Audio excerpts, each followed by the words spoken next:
Yes, yes.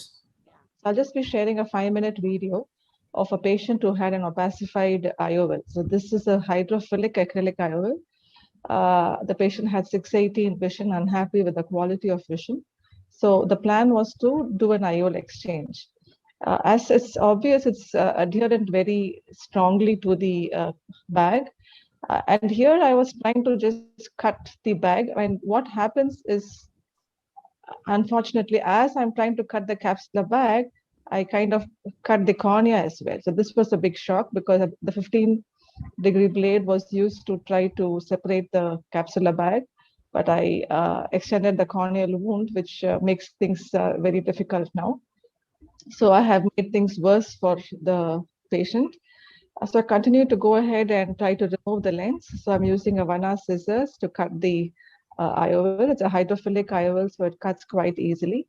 A Sinskey hook is used, and using a bimanual technique, the IOL is slowly prolapsed using 2 instruments into the anterior chamber. So this is like a freak accident, trying to opening up the corneal wound when I'm here trying to explant a lens through a 2.8 millimeter incision. The patient had 618 to begin with, but I'm now concerned in my mind. I'm thinking, can I even give him that vision back at this stage? So I'm implanting a 3-piece acrylic IOL. I intend to do an iris fixation here. So normally with the iris fixation, we place the IOL butterfly style if you're using a foldable lens. This is a modified technique which I have now been using, but I place the IOL in the anterior chamber first, and then dial the leading haptic to behind the iris. And before I take the trailing haptic in, I would like to capture the optic. To do that, the IOL is supported from below with a non-dominant hand using a Coughlin's hook or a cyclodialysis spatula. And once it is captured, the trailing haptic is then held and released behind the iris. So this technique ensures you have a optic capture. So this technique seems to be working well for me now. So with this optic capture, then I go ahead and then do an iris fixation. So the IOL is stable now, though there is no capsular support. I'm using a 10-proline suture. 10-proline actually seems to work quite well for iris fixation. We've been doing for many years now. It's a long curved needle. This is the Oralab suture, but other companies work well as well.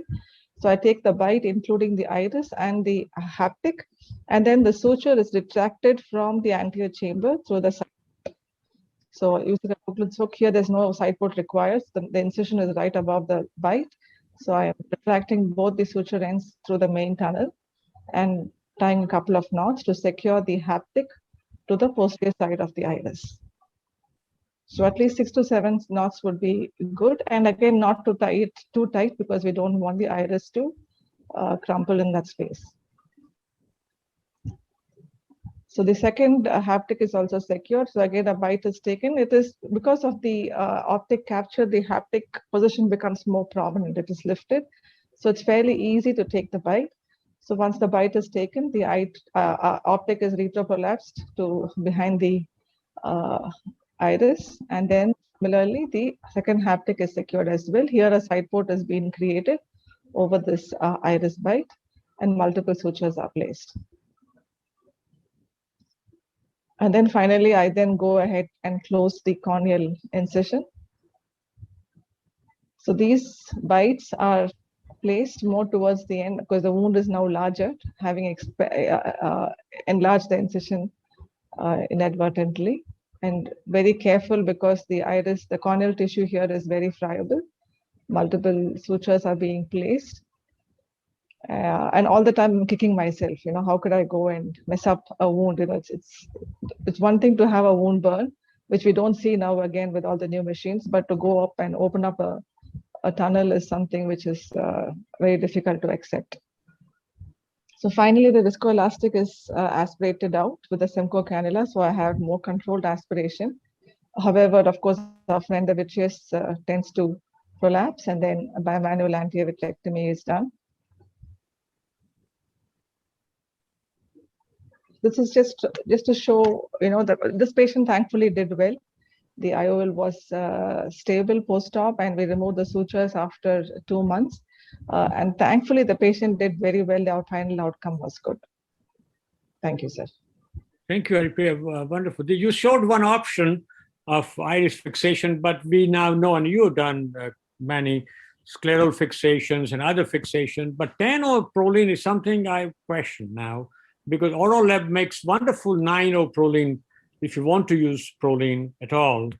But I think time has come to shift to intrascleral fixation, which Amar has been talking about for years. And I think everybody now is accepting that intrascleral fixation has a lot of advantages. But suturing, I've done enough on a scleral fixation with Gore-Tex or 9-O-Prolene, but suture is different than intrascleral fixation. But this case was really very good. And did you do vitrectomy here? Yes, sir. I did it finally. Yeah, but I also, my primary technique of choice is iris fixation even now. I've been doing it for the last 15 years, and we're having very good results. So with the scleral fixation, I find even the 9-O-Prolene doesn't work. But with the iris fixation, with the 10-O-Prolene, I don't see an issue with the iris, the suture giving way, even after many years. So I continue to use the 10-O for the iris fixation. Yeah, I believe you. You're one of the best.